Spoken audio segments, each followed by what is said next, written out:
یہ ساری باتیں قرآن مجید میں جو میں آپ کو بتا رہا ہوں، یہ میں اپنے پاس سے نہیں بتا رہا ہوں، یہ ساری باتیں قرآن مجید میں لکھی ہوئی. مگر افسوس کی بات یہ ہے کہ ہم قرآن مجید کو پڑھتے نہیں. قرآن مجید مسلمانوں کے لیے، تمام لوگوں کے لیے، چاہے وہ کسی مذہب کا ماننے والا ہو، وہ سب کے لیے. لیکن جو بچے، جو مسلمان، ہمارا ایمان ہے کہ یہ اللہ کی آخری کتاب ہے، اللہ کی طرف سے بھیجی ہوئی کتاب ہے، اب کوئی نبی آنے والا نہیں ہے، نہ کوئی کتاب آئے گی، تو ہماری یہ ذمہ داری بنتی ہے کہ ہم اس پر ایمان لائیں، اس کی تلاوت کریں، اس کو سمجھ کر پڑھیں اور اس کی تعلیمات کو لوگوں تک پھیلائیں. یہ قرآن مجید کے ہمارے اوپر ادھیکار ہیں، حق ہیں. تو میں آپ لوگوں سے یہ ریکویسٹ کرنے آیا ہوں کہ آپ لوگوں کو ایک ایسا سماج بنانا ہے اور ایک ایسے سماج کا نرمان کرنا ہے، کیونکہ آپ یہ جو کلاس روم ہے، اس کلاس روم کے اندر جو ہے وہ راشٹر کا نرمان ہوتا ہے. پڑھائی نہیں ہوتی ہے، پڑھائی تو ہوتی ہے، لیکن یہ جو ٹیچر ہیں یہ راشٹر نرماتا ہیں. کیونکہ جو آنے والا دیش ہوگا، جو آنے والا بھوش ہوگا، جو آنے والا کل ہوگا، اس کے مالک آپ تمام لوگ ہوں گے اس ملک کے. جو آج کالجز کے اندر، اسکولوں کے اندر تعلیم حاصل کر رہے ہیں ہمارے بچے پورے ہندوستان میں، تمام مذاہب کے ماننے والے، تمام دھرموں کے ماننے والے جتنے بھی بچے ہیں، یہ کل کے مستقبل ہیں، کل کا بھوش ہے. تو ہمیں اپنے دلوں سے نفرت کو نکالنا ہے، ہمیں اپنے دلوں میں ایک دوسرے کے لیے پریم کی بھاونا پیدا کرنا ہے، ہمیں پیار سے رہنا ہے اور ہمیں اس ملک کو خوشحال ملک بنانا ہے اور ہمیں قرآن مجید کو پڑھنا ہے. دیکھیے بڑے افسوس کی بات ہے، ہم قرآن کب پڑھتے ہیں؟ ہم قرآن تب پڑھتے ہیں جب کوئی مر جاتا ہے، تب ہم قرآن خوانی ہوتی ہے. کسی کی دکان کا ادگھاٹن ہے تب قرآن خوانی ہوتی ہے. قرآن کو پڑھیے، کبھی پڑھیے، کوئی بات نہیں ہے، لیکن قرآن اس لیے نہیں آیا ہے. قرآن اس لیے آیا ہے کہ لوگوں کو بتائے کہ تمہاری زندگی گزارنے کا طریقہ کیا ہے. یہ ہدایت کی کتاب ہے. لیکن ہم اول تو قرآن کو پڑھتے نہیں، اور اگر پڑھتے ہیں تو اس میں کیا لکھا ہوا ہے وہ سمجھتے نہیں. جیسا کہ ہمارے راشد بھائی نے شروع میں کہا تھا کہ دنیا کی ایسی کوئی کتاب نہیں ہے جو بغیر سمجھے پڑھی جاتی. آپ کو سر میڈم انگلش پڑھاتی ہوں گی، this is a pen, this is an elephant, اس طرح کی چیزیں پڑھاتی ہوں گی نا، اور آپ اس کو دس مانی یہ، اس مانی ہے، سب پڑھتے ہوں گے، تبھی تو سمجھ میں آتا ہے. ورنہ اگر میڈم پڑھاتی چلی جائیں اور آپ لوگ نہ سمجھیں تو کیا فائدہ. اب قرآن مجید کو ہم ثواب کی نیت سے پڑھ رہے ہیں، ثواب تو مل جائے گا، لیکن اللہ تعالیٰ ہم سے کن باتوں سے خوش ہوتا ہے کیسے معلوم ہوگا؟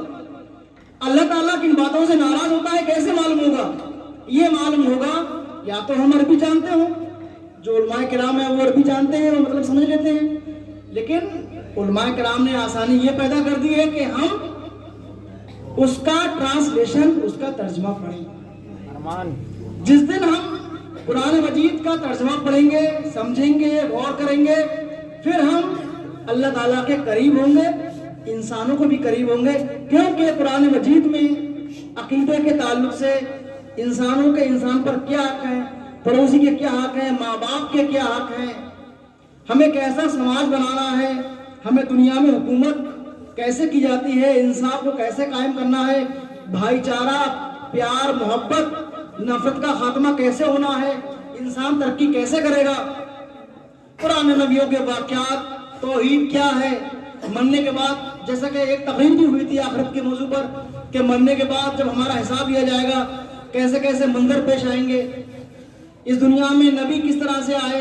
یہ ساری کی ساری باتیں قرآن مجید کے اندر لکھی ہوئی ہیں، لیکن افسوس کی بات ہے کہ ہم ان کو اول تو پڑھتے نہیں، پڑھتے ہیں تو ان کا ترجمہ نہیں کرتے.